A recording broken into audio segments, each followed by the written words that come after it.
So I wanted to make a little bit of a track using real instrument sounds only. I didn't really have a starting idea when I began, so I started with the drums. Uh, Relatively recently, I've gotten a drum kit in my room, like a little practice electric drum kit, so I wanted to put that to use, like in actual music and not just for me playing around. So I used it. I did a beat similar to like what I heard in Cranes in the Sky by Solange, and then did a bunch of different variations. Then I went through just to, establish a couple of drum loops that I could use to write this song over. Just random stuff. I'm not like a real drummer. I'm just learning. So this was just kind of random stuff. I had to quantize stuff in post because I'm not that good. But I think the drum sounds were pretty interesting. They came out okay, and they were definitely usable in the context of this song.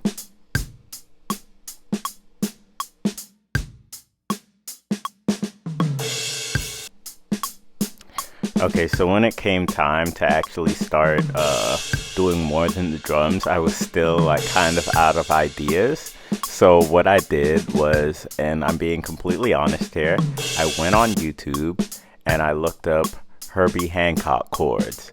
So that's something that I do sometimes when I'm looking for like jazzy chords. So I found a chord that I thought was interesting, then started playing around with where I thought I could go from that one chord, and just started playing around till eventually I had something.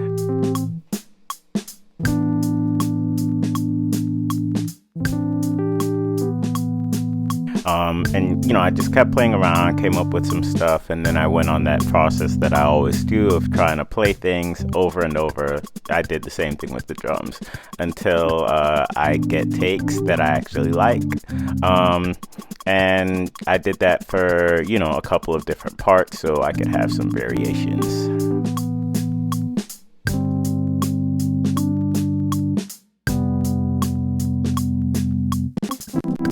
So a couple of things that you guys could take away from this are, when you're doing this stuff, don't be lazy, keep going until you get the right take, keep experimenting with your progressions and your chords or whatever until it sounds right to you. It's easy to, be lazy and just, say, oh, this, whatever, it works. Not to say that my song is amazing or anything like that. It's just like basic. But even when you're practicing, like this is kind of like practice for me. Even when you're practice or just writing songs that you might not do anything with it, don't be lazy. The harder that you work at it, the easier it is when that right song does come up.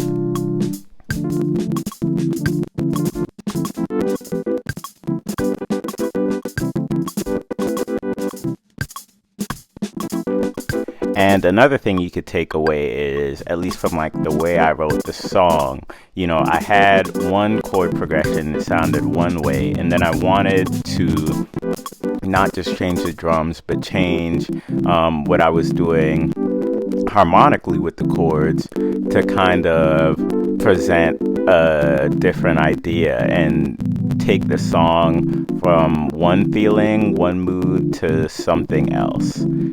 It's really important to think about movement in the song, what feelings or ideas you're trying to convey, and to try and come up with a progression of the chords from one section to the next that really, just produce whatever effect it is that you intended. Whether that's, going from a feeling of maybe happiness to consternation, or if you're going from sad to like confused. There are different devices you can use musically to do that. So always think about what your intended effect with your song and your music is, and try to compose to match that.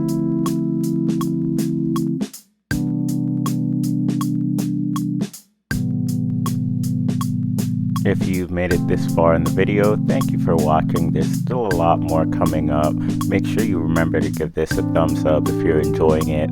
Any questions or comments, of course, leave them in the comment section.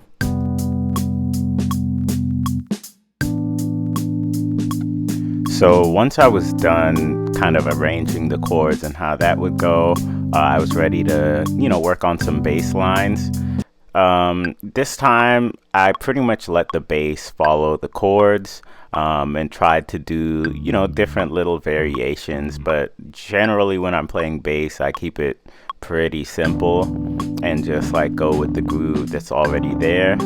Depending on how I wrote the chords, sometimes the bass has to do different things, but this time I just kept it super basic. So it's like just following the bass notes of the chords and just, providing a couple of little fills here and there.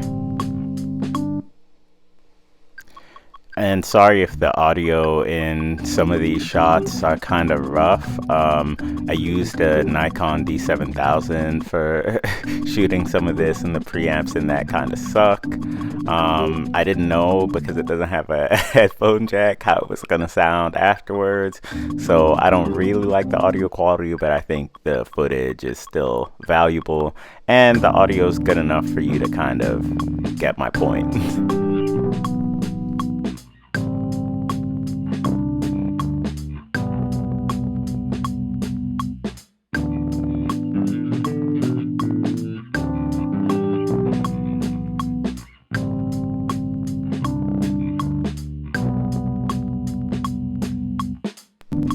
And like with everything else that I always do, I had to do the bass parts over and over until I got acceptable takes, and tried a bunch of different variations, did all that stuff just to make sure I had good enough stuff that when I got into the full arrangement thing in post, like I wasn't gonna feel unhappy with any of the loops that I had came up with.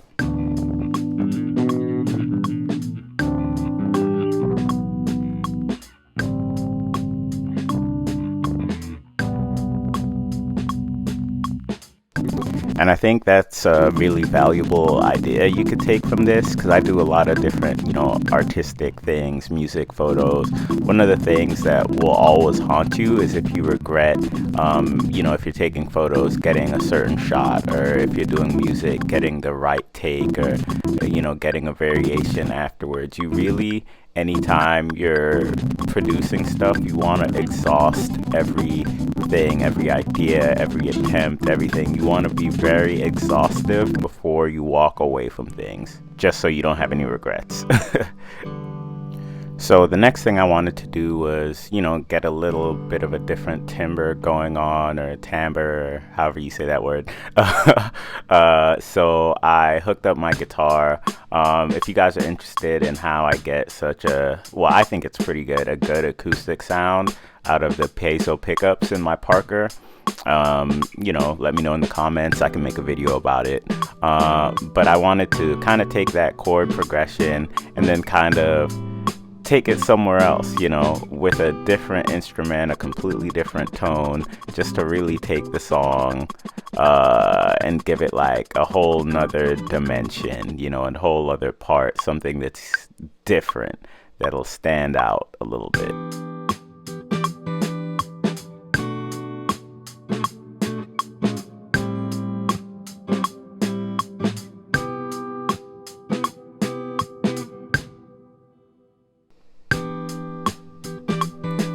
So after I was done getting that other different idea, I felt like I had enough parts that I could start arranging them, and this is where Ableton Push again comes in super handy, because I now have like all these varying ideas, some of which can and can't work together, and I can arrange them however I want very easily, and like compose out the whole song by just pushing buttons and mixing different things together, trying different combinations of parts, just super easily.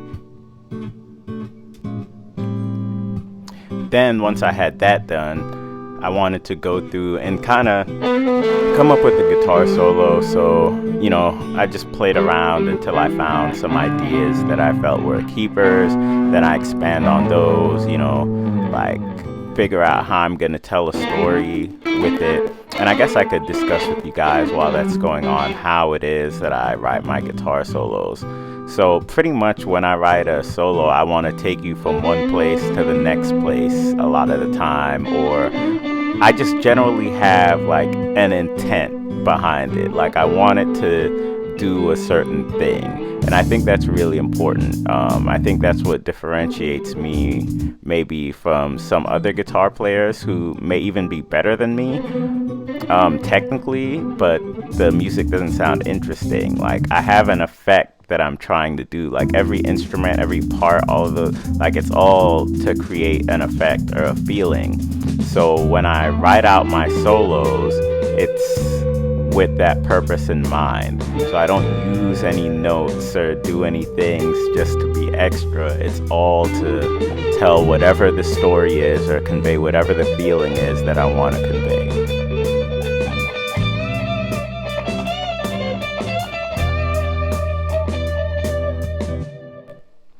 So once I had the solo written out, it was just a matter of going through, playing it, and trying to get the perfect take. Again, you got to be exhaustive. You got to get that good take, especially when you're doing a solo, because at that point you are the focal point of the song. People are specifically listening to what you're doing. You want to get it, pretty close to perfect, like as close to perfect as you can get it, because people are really paying attention, and you want it to perfectly convey whatever your message was to begin with. Alright, if you've made it this far, you might as well subscribe, because you're clearly rocking out with the Jamal Mortimer creative movement. Probably a very creative, talented person yourself, probably amazing. So just go ahead, hit the subscribe button, hit the notification bell, so you can join the gang.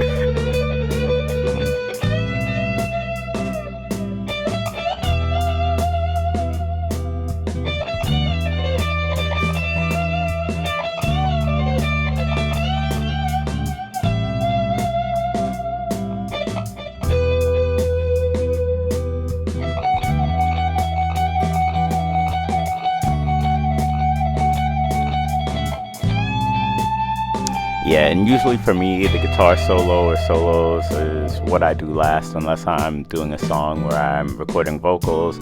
Sometimes I'll do vocals last, sometimes I'll do guitar solos last. And then at this point, all I'm doing is I'm just listening.